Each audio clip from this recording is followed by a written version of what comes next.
সাবধান, এইবাৰ বিষাক্ত পোক ওলাইছে। বিষাক্ত পোকে দংশন কৰা 8জনকৈ লোক চিকিৎসাধীন। বাঘ, হাতী, বন গাহৰিৰ পিছত ঢিঙত এতিয়া অচিন বিষাক্ত পোকৰ সন্ত্ৰাস। বিষাক্ত পোকে দংশন কৰাৰ ফলত ঢিঙত 8জনকৈ লোক চিকিৎসাধীন হ'বলগীয়া হৈছে।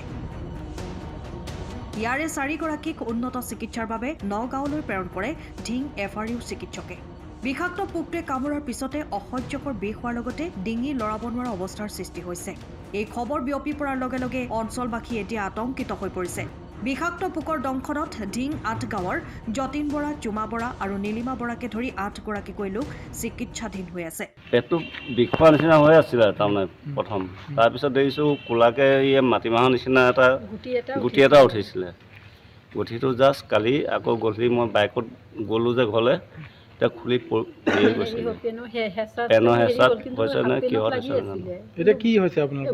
এতিয়া বস্তুটো বিষ তাৰমানে আছেই। বিষ এতিয়া তাৰমানে মাথালৈকে বিষটো আছে। সেই বিষটো কিহৰ কাৰণে হৈছে আপোনাৰ? এইটো পাই হৈছে। এইটো কি কিবা কামুৰিছে নেকি? কিবা কামুৰিছে নে কি এতিয়া? পোকেই হ'ব চাগে। সেইটো পোকটো দেখা পাইছে নেকি বাৰু?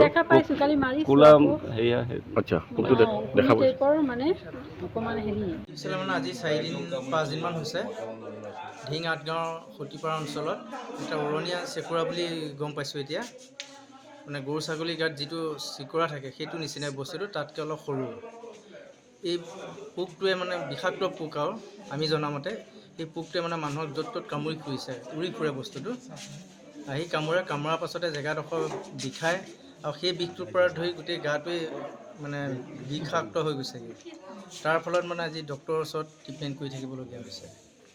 এতিয়া কি কয় ঢিং FRU আমাৰ ডক্টৰসকলে? বৰ্তমান মই 2জন লৈ আহিছোঁ, এতিয়া ডক্টৰে চাই আছে। তাৰপৰা বাকী কেইজন যে আপুনি ক'লে? বাকী আৰু এই গণেশ মন্দিৰৰ বেক চাইডত যি এটা গলি আছে তাত 6-7জনমান মানে কামুৰিছে, সেইকেইজনে নগাঁৱত ট্ৰিটমেণ্ট কৰিছে। বৰ্তমানলৈকে কিমানজন আক্ৰান্ত হৈছে? 10-12জনমান হৈছে।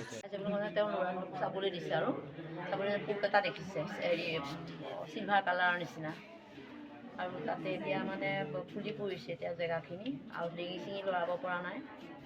এতিয়া কামোৰা 36 ঘণ্টা হৈছে। পোকটো আপোনালোকে দেখিছে?